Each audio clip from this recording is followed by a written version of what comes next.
सभी को नमस्कार। अपना जो टॉपिक चल रहा था एटम एंड मॉलिक्यूल, और लास्ट में अपनों ने पढ़ा था इलेक्ट्रॉनिक विन्यास, और इसमें अपने स्टार्ट करेंगे आज इलेक्ट्रॉनिक विन्यास। तो लास्ट में अपनों ने डेफिनेशन पढ़ी ली, और इसमें उपकोष में प्रत्येक में कितने मैक्सिमम इलेक्ट्रॉन होते हैं ये भी अपनों ने बात कर ली। तो स्टार्ट करते हैं आज की वीडियो।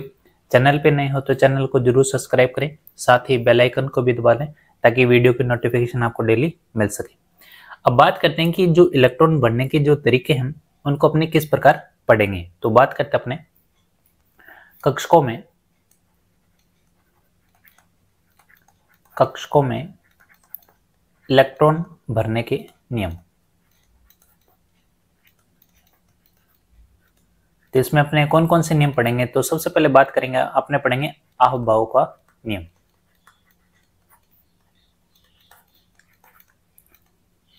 ठीक है, आहबाव, या इसको ऐसे भी लिख देते हैं कई बार आहबाव। ठीक है, आहबाव या आहबाव एक ही बात है। उसके बाद पढ़ेंगे अपने पाउली का अपवर्जन नियम।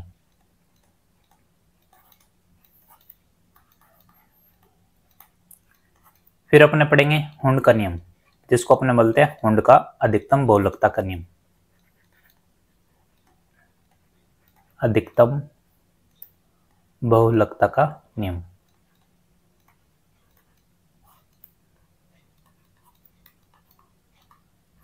फिर अपने पास रह जाता है n+n नियम।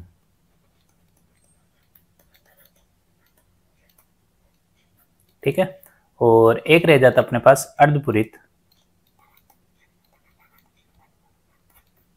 एवं पूर्णपूरित कक्षकों का स्थायित्व नियम।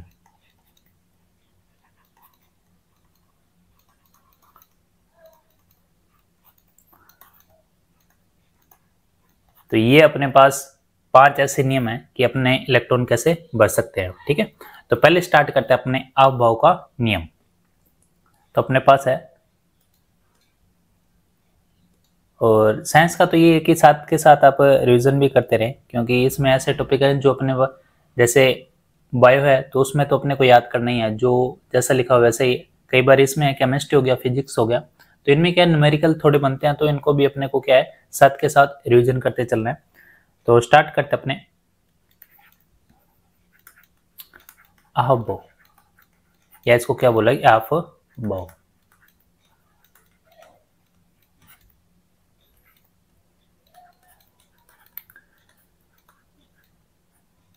ठीक है, अब ये नियम क्या कहता है, ये नियम कहता है कि परमाणु में जो कक्षक है उसमें जो इलेक्ट्रॉन भरे जाते हैं वो बढ़ती ऊर्जा के क्रम में भरे जाते हैं। ठीक है, तो इसकी डेफिनेशन ये है, तो अपने डेफिनेशन लिख लेते हैं। इस नियम के अनुसार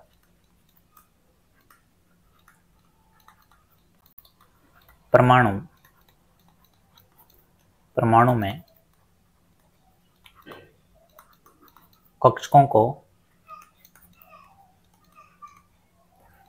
बढ़ती ऊर्जा के क्रम में व्यवस्थित किया जाता है।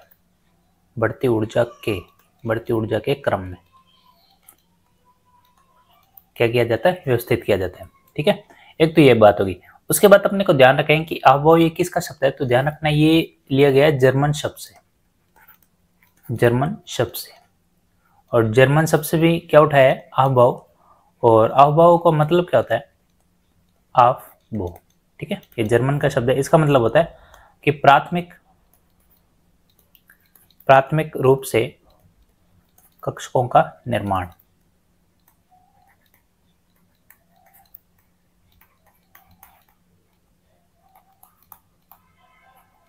ठीक है, नहीं तो इसको और क्या बोल सकते हैं, यहाँ पे क्या लिखा हुआ है, कक्षकों में बढ़ती ऊर्जा, तो इसमें भी यही है, या कक्षकों की ऊर्जा का बढ़ता क्रम, या इसको कैसे याद रखो, प्राथमिक रूप से कक्षकों का निर्माण।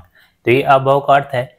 तो ये कहां से लिया गया, जर्मन शब्द से। जैसे अपने इलेक्ट्रॉनिक विन्यास की बात करें तो अपने इलेक्ट्रॉनिक विन्यास किस हिसाब से पढ़ते हैं, अपने 1s 2s, और 2s के बाद क्या आएगा 2p, 2p के बाद क्या आएगा 3s, फिर 3p, फिर 4s। अब ये किस क्रम में, ये ऊर्जा के बढ़ते क्रम में, यानी 1s से बड़ा होगा 2s, 2s से बड़ा होगा 2p, 2p से बड़ा होगा 3s, 3s से 3p और उसके बाद 4s। ठीक है, ये ऊर्जा का बढ़ता क्रम है। तो मान लो जैसे अपने पास इसको याद करना हो तो आप क्या करना हो, पहले 2s लिख लो, यानी 2 स्कूल। ठीक है, फिर याद रखो 2 प्रिंसिपल स्कूल, प्रिंसिपल स्कूल। ठीक है, उसके बाद ध्यान रखो आप 2 याद रखने आपको, दिल्ली पब्लिक स्कूल। फिर वापस लिख दो दिल्ली पब्लिक स्कूल। ठीक है, फिर 2 बार फिर लिख दो फर्स्ट दिल्ली पब्लिक स्कूल, फिर इसी को लिख दो फर्स्ट दिल्ली पब्लिक स्कूल। ठीक है, ये 2 बार देखो school, principal school, Delhi public school, Delhi public school, फिर first Delhi public school, first Delhi public school. ठीक है, अब इसमें अपने को कैसे लिखना है, देखो एस स्टार्ट कहां से होता है, 1 से। ठीक है, 1 2 3 4 5 6, ये हो जाएगा 7 और ये हो जाएगा 8। ठीक है, फिर बात करें पी के लिए एन का मान कितना होता है, 2, तो यहां से 2 से स्टार्ट करेंगे, 2 3, पी कहां पे 4 5, 5 के बाद 6 और ये आ जाएगा आपके पास 7। ठीक है, पी हो गया। पी के बाद बात करें अपने डी की, तो डी कहां से स्टार्ट होता है, 4 से।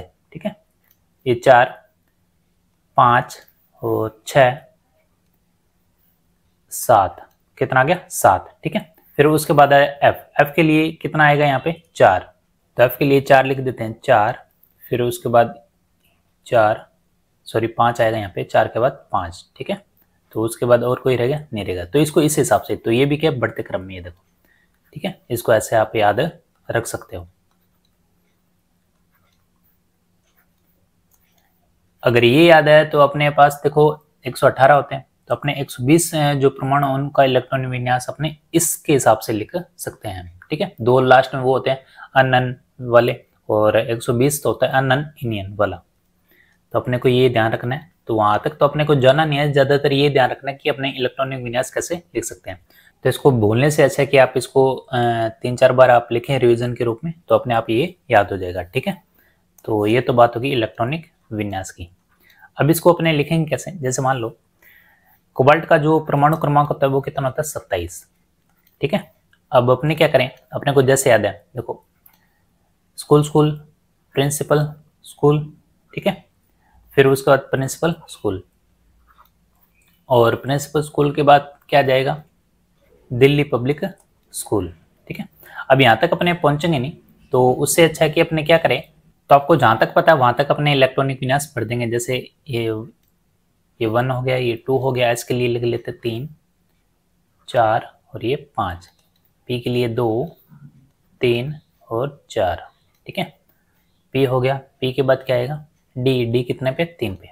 ठीक है, अब भर के देखो 1s2 2p6, ये 2 तो गिनते जाओ 2 2 4 4 और 6, 4 और 6 हो गए 10, 10 2 12, फिर 12 और 6 कितने हो गए 12 और 6 18, 18 और 2 20, 20 के बाद डी में कितने भरे जाएंगे यहाँ पे 7, यानी इन दोनों की जरूरत नहीं है अपने को।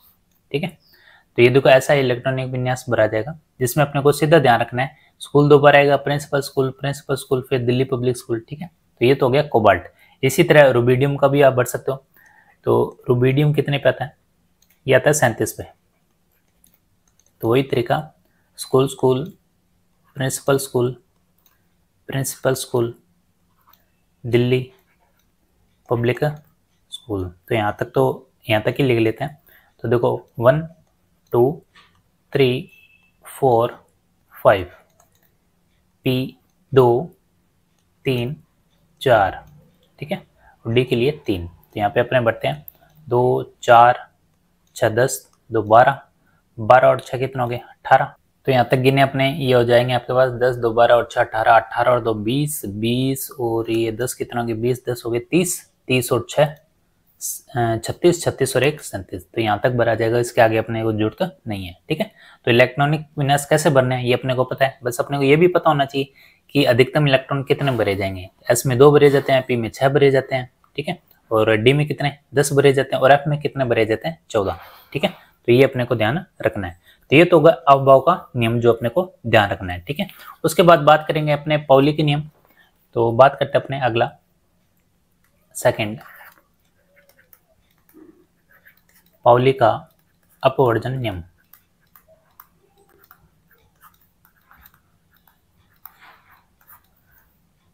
तो पाउली ने क्या बताया कि पाउली ने बताया कि जो आपके पास कक्षक है, ठीक है, और इसमें जो इलेक्ट्रॉन भरे जाते हैं, तो इसमें 2 इलेक्ट्रॉन भरे गए हैं, तो दोनों इलेक्ट्रॉनों के लिए जो चारों क्वांटम संख्या है वो कभी भी समान नहीं होगी। बस इन्होंने यही बताया कि जो चारों जो क्वांटम संख्या अपने पास क्वांटम संख्या है वो सेम नहीं होगी। सेम कैसे नहीं होगी, देखो जैसे अपने बात करें,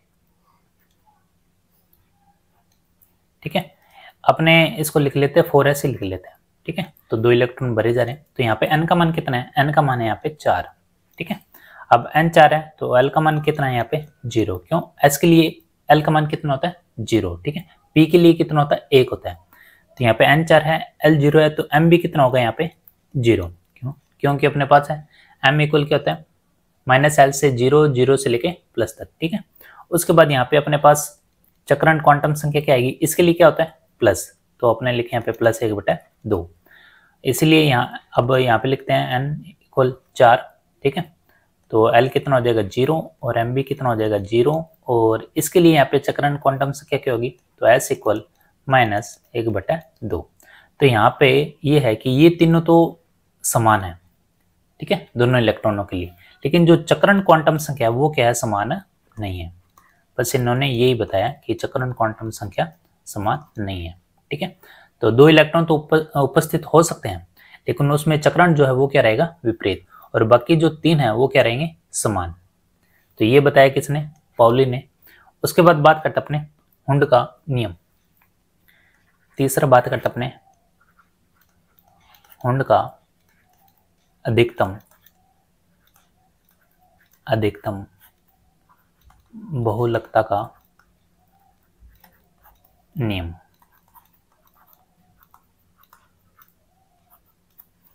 तो इसमें बात करें हुंड का, अब सबसे पहले तो बात करते हैं अपने नाइट्रोजन की बात करते हैं, और ये इसका जो परमाणु क्रमांक वो कितना होता है 7, ठीक है।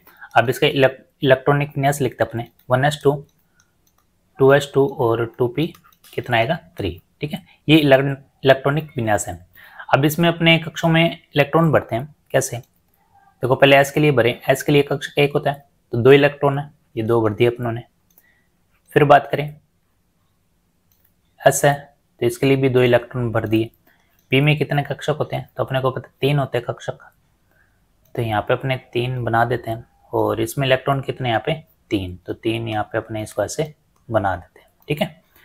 एक तो बात होगी ये। अब इन्होंने कहा उन्होंने कि अपने को ये इलेक्ट्रॉन ऐसे भरने नहीं है, ठीक है, यानी अपने को क्या करना है, इलेक्ट्रॉन ऊर्जा के रूप में भरने, यानी समान ऊर्जा के रूप में। कैसे भरेंगे, देखो s के लिए तो ये भरे जाएंगे दोनों, इधर भी ये भरे जाएंगे, और यहाँ पे क्या होगा कि आपको जो इलेक्ट्रॉन बढ़ने हैं वो समान ऊर्जा के हिसाब से बढ़ने हैं, यानी पहले कितने यहाँ पे 3 है, तो 3 कैसे भरोगे, 1 फिर 2 फिर 3, ठीक है। तो इलेक्ट्रॉन पहले अयुग्मित अवस्था में भरे जाएंगे, उसके बाद क्या हो जाएगा, ये युग्मन अवस्था में भरा जाएगा, ठीक है। अयुग्मित मतलब सिंगल फॉर्म में। जैसे यहाँ पे अगर मान लो 4 होता, तो 4 होता वो भरा कहाँ पे जाता, पहले वाले में। 5 होता तो 4 यहाँ पे भरा जाता, 5वां यहाँ भरा जाता, इस हिसाब से भरना है, ठीक है।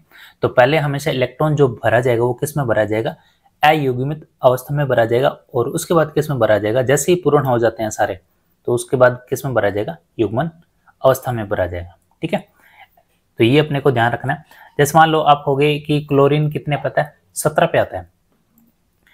क्लोरीन की बात करें तो वो कितने पे आता है, 17 पे, ठीक है। तो इसका जो इलेक्ट्रॉनिक विन्यास है वो क्या होता है, 1s2 2s2 2p6 और 3s2, और उसके बाद 3p कितना हो गया, 4 6 10 दोबारा, ये आ जाएगा 5। तो अपने लास्ट वाले के लिए बात करते हैं, तो यहाँ पे 3p है, तो इसका कक्षक क्या होगा, p के लिए 3 कक्षक होते हैं, और इसमें कितने भरे जा रहे हैं 5, ठीक है।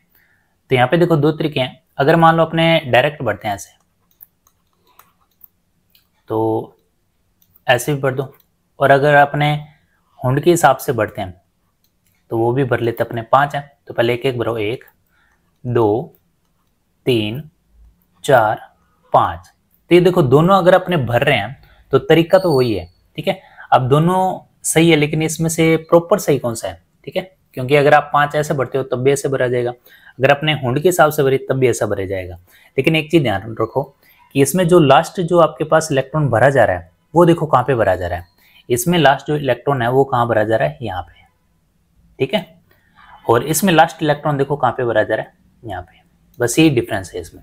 तो इसमें ध्यान रखने वाली बात यही है, कई बार क्वेश्चन पूछ लेते हैं कि पी में जो कक्षक होते हैं उसमें जो इलेक्ट्रॉन भरा जाता है लास्ट, वो किस कक्षक में भरा जाता है, तो किस में भरा जाता है, सेकंड वाले में, ना कि तीसरे वाले में। तो ये सही नहीं होगा, कौन सा सही होगा, ये वाला।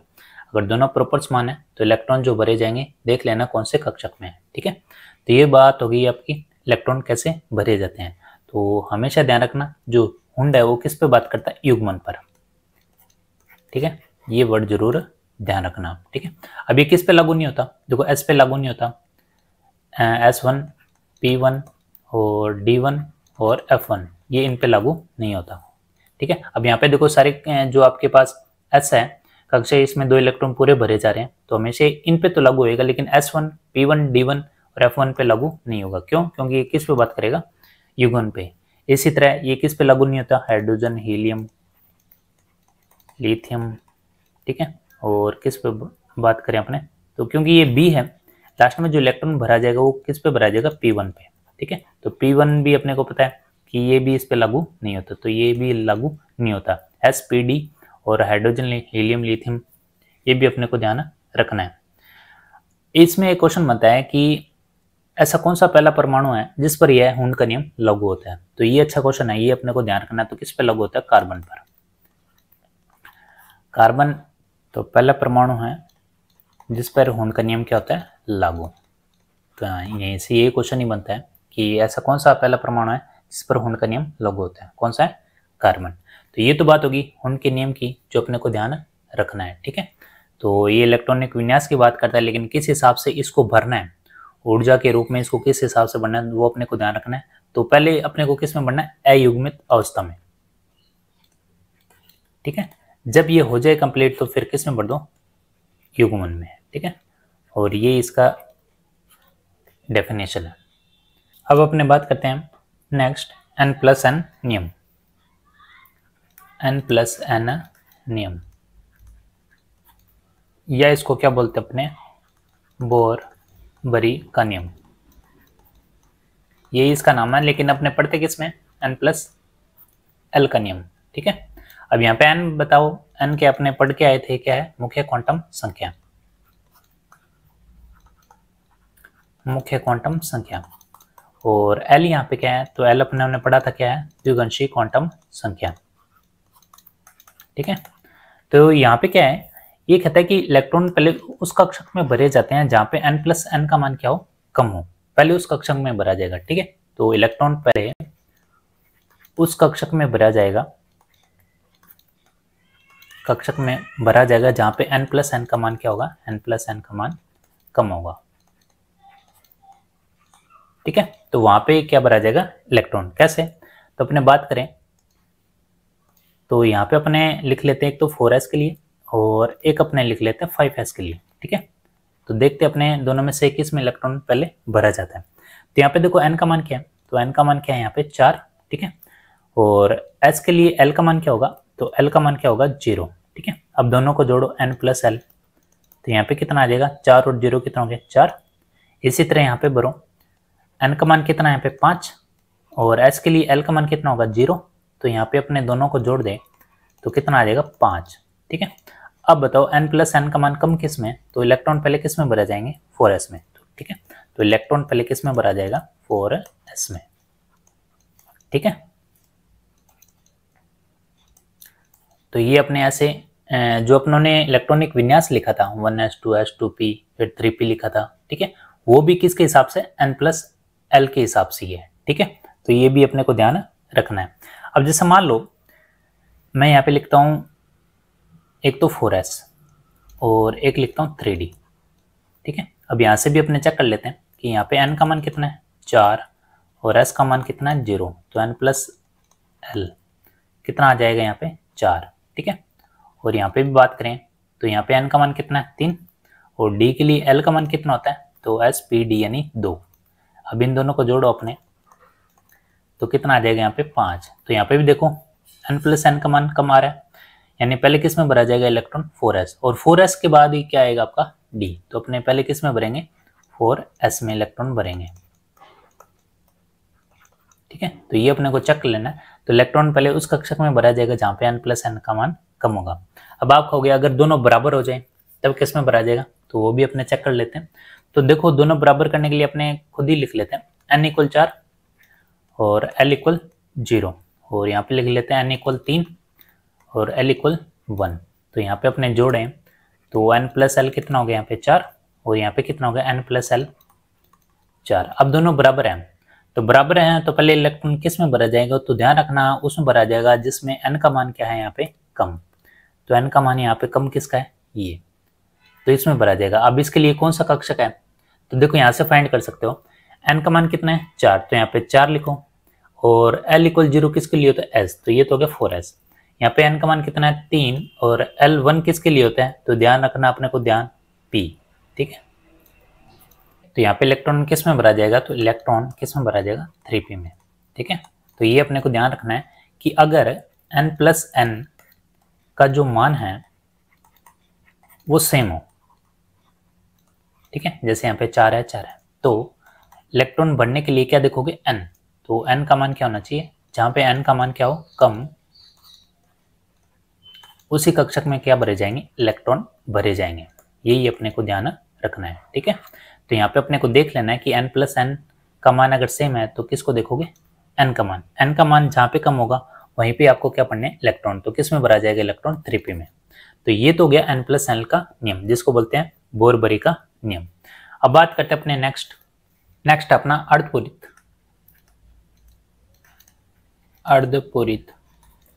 एवं पूरणपूरित कक्षकों के स्थायित्व का नियम, ठीक है। तो ये अपना लास्ट टॉपिक रह गया, स्थायित्व का नियम। अब इसमें क्या ध्यान रखना है, इसमें अपने को ध्यान रखना है, एक तो होता है पूर्णपूरित कक्षक, और पूर्णपूरित मतलब जिसमें इलेक्ट्रॉन पूरे भरे जाते हैं। जैसे यहाँ पे अपने p की बात करें तो p में कितने भरे जाते हैं 6, ठीक है। d में कितने भरे जाते हैं 10, और f में कितने भरे जाते हैं 14, ठीक है। और पूर्णपूरित हो गया, और एक होता है अर्धपूरित कक्षक। तो अर्धपूरित कक्षक में क्या होगा, जो आपके पास इलेक्ट्रॉन है यहाँ पे इसका हाफ कर दो, यहाँ पे कितना हो जाएगा p3, यहाँ पे हो जाएगा d5, और यहाँ पे कितना हो जाएगा f7, ठीक है। तो ये जो दोनों हैं ये क्या है, अन्य विन्यासों से अधिक स्थायी हैं, ठीक है। ये अपने ध्यान रखना है, कभी भी अगर इस फॉर्मेट में आ जाए तो ये अधिक स्थायी है, ठीक है, क्योंकि इसमें ऊर्जा क्या होती है, एक्सचेंज होती है। अब बात करें, जैसे मान लो यहाँ पे अपने क्रोमियम लिखते हैं, क्रोमियम कितने पे आता है 24 पे, ठीक है। तो इसका अपने इलेक्ट्रॉनिक विन्यास लिखें 1s2 2s2 2p6 3s2, फिर आ जाएगा 3p6 4s2, और ये हो जाएगा d3। तो ये कितना हो जाएगा लास्ट में 4, ठीक है। तो यहाँ पे गिन ले अपने 2 2 4 6 10 10 2 12 12 और 6 18 2 20 और 4 24। ये क्रोमियम का क्या है, इलेक्ट्रॉनिक विन्यास। अब देखो ये जो अपनों ने लिखा है, ये लिखा है अपने अस्थायी तौर पर, यानी ये क्या है अस्थायी। आप कहोगे स्थायी कैसे होगा, अधिक स्थायी करने के लिए देखो यहाँ पे अगर ये बनता है लास्ट में जो आपके पास d यहाँ पे कितना है 4, अधिक स्थायी के लिए d अपने पास कितना होना चाहिए 5 होना चाहिए, क्या होना चाहिए 10। तो ये 5 हो सकता है, यहाँ से 10 तो होने से रहा। तो अपने क्या करेंगे, जो ये 4s1 है और 3d4 है, तो इसको अपने यहाँ पे लिख सकते हैं 4s1, और एक इलेक्ट्रॉन इधर चला जाएगा 3d5। अब ये ज्यादा स्थायी है, ठीक है। बस ये अपने को ध्यान रखना है। और एक चीज ध्यान रखना है, एक ही इलेक्ट्रॉन का क्या होगा एक्सचेंज कर सकते हैं अपने, ठीक है। तो ऐसे नहीं कि अपने पूर्ति के लिए यहाँ पे 10 करने के लिए ये भी इलेक्ट्रॉन इसमें दे दे, नहीं, साथ वाले से क्या हमेशा एक ही इलेक्ट्रॉन क्या होगा एक्सचेंज। इसका मतलब अब जो इलेक्ट्रॉनिक विन्यास बनेगा वो कैसे बनेगा, 1s2 2s2 2p6 3s2 और 3p6 और 4s1 3d5। तो ये है जो सही इलेक्ट्रॉन अपने पास है, ठीक है। अगर पूर्ण पूरित है तो भी वो स्थायी है, और अर्धपूरित कक्षक है तो भी वो अधिक स्थायी है। ठीक है, तो ये नहीं है कि अपने इलेक्ट्रॉनिक विन्यास इस हिसाब से भरे तो स्थायी है, तो अपने को ये चेक कर लेना है कि डी, पी और एफ, ठीक है, तो ये इस हिसाब से हो तो अधिक स्थायी हो। कोशिश करें कि इस हिसाब से अपने हो तो वो अधिक स्थायी, वही सही माना जाएगा। ठीक है, अब ये तो अपना टॉपिक हो गया कंप्लीट। एक रह गया अपना छोटा सा टॉपिक अणु, तो वो भी अपने पढ़ लेते हैं। अणु, अणु क्या होता है? परमाणु की उल्टी डेफिनेशन है। तो पहले डेफिनेशन की बात करें, ठीक है, मोलिक्यूल, मोलिक्यूल, तो इसमें बात करें दो या दो से अधिक परमाणुओं के रासायनिक संयोग से क्या बनता है? अणु।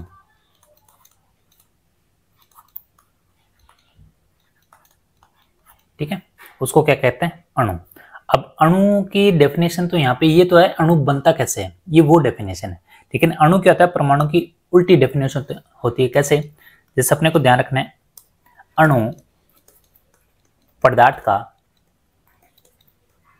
पदार्थ का वह सबसे छोटा कण है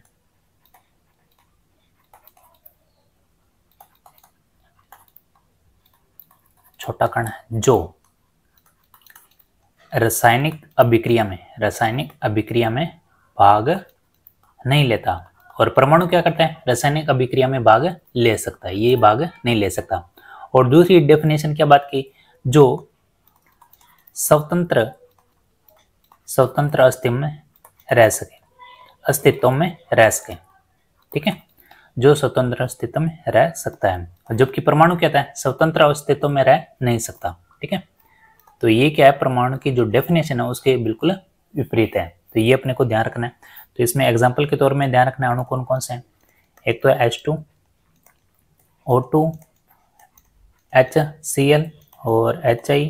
ठीक है, तो ये तो बहुत अपने बस एग्जाम्पल के तौर पे ध्यान रखना अपने पास अणु किस हिसाब से है। ठीक है, तो दो से अधिक परमाणु से मिलकर के यानी रासायनिक संयोग करते हैं तो क्या बनता है? अणु बनता है। अणु की प्रॉपर जो डेफिनेशन है वही है कि पदार्थ का वह सबसे छोटा कण जो रासायनिक अभिक्रिया में भाग नहीं लेता और जो स्वतंत्र अस्तित्व में रह सकता है। ठीक है, अब जैसे बात करें, अणु दो प्रकार के होते हैं। एक तो होता है समपरमाणविक,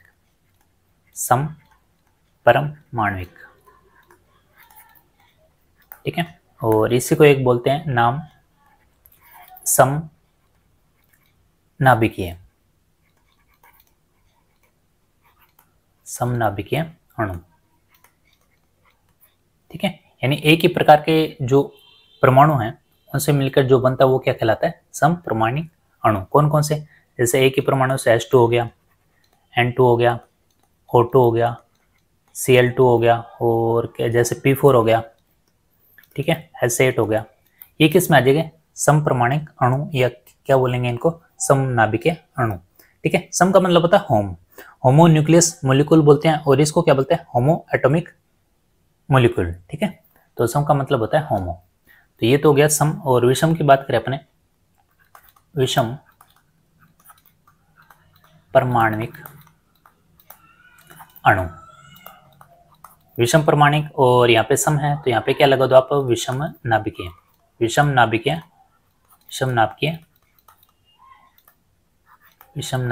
अणु।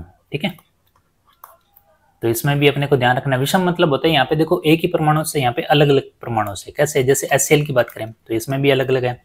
जैसे CO2 की बात करें, जैसे CO की बात करें, और उसके बाद H2O की बात करें, और एक लाफिंग गैस होती है जिसको अपने बोलते हैं नाइट्रोजन ऑक्साइड यानी N2O। ठीक है, तो ये किस में आ जाएंगे? आपके विषम परमाणिक अणु में। तो इसमें क्वेश्चन कई बार ये पूछ लेते हैं कि किस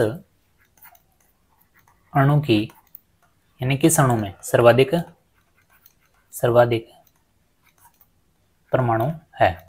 ठीक है, तो ये क्वेश्चन पूछ लेते हैं। तो इसमें ऑप्शन दे रहा हूँ यहाँ पे, एक तो सल्फर हो गया, और एक क्लोरीन हो गया, सल्फर हो गया, क्लोरीन हो गया, और ऑक्सीजन हो गया, ऑक्सीजन। और बात करें फास्फोरस, तो ये बी ऑप्शन है, ये सी, और ये आ जाएगा डी।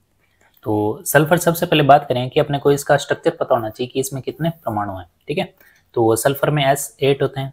क्लोरीन में बात करें तो Cl2 लिखते हैं अपने। ऑक्सीजन में O2 यानी मैक्सिमम अपन अपने क्या लिख सकते हैं? O3।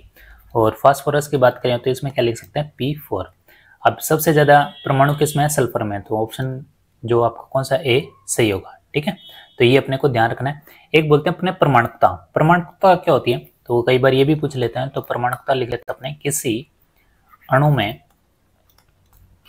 में उपस्थित परमाणु की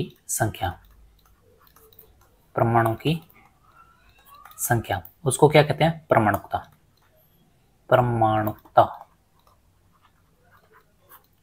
ठीक है, परमाणुकता कहते हैं। इंग्लिश में क्या बोलते हैं इसको, एटॉमिसिटी। तो जैसे सल्फर की बात करें कि बताओ सल्फर की परमाणुकता क्या है, तो कितने बताओगे, 8। क्लोरीन की परमाणुकता क्या है, 2। और इसी तरह फास्फोरस की जो परमाणुकता है वो कितनी है, 4। और परमाणुकता बताई दी है, क्या होता है, किसी अणु में उपस्थित परमाणुओं की संख्या। ठीक है, इससे पहले अपनों ने अणु पढ़े, 2 थे समपरमाणिक और विषम परमाणिक। सम को बोलते हैं होमो यानी होमो एटॉमिक, और विषम को बोलते हैं हेट्रो एटॉमिक, या विषम नाभिक को क्या बोलोगे, हेट्रो न्यूक्लियस। ठीक है, तो ये तो बात होगी, अपनों ने बात की किसकी, अणु की। तो ये अपना टॉपिक क्या होता है, कंप्लीट। कल अपने पढ़ेंगे एलिमेंट, कंपोनेंट और मिक्सचर यानी तत्व, यौगिक और मिश्रण के बारे में। ठीक है, तो आपको ये क्लास कैसे लगी जरूर कमेंट बॉक्स में बताएं। तो मिलते हैं नेक्स्ट वीडियो में नए टॉपिक के साथ। धन्यवाद।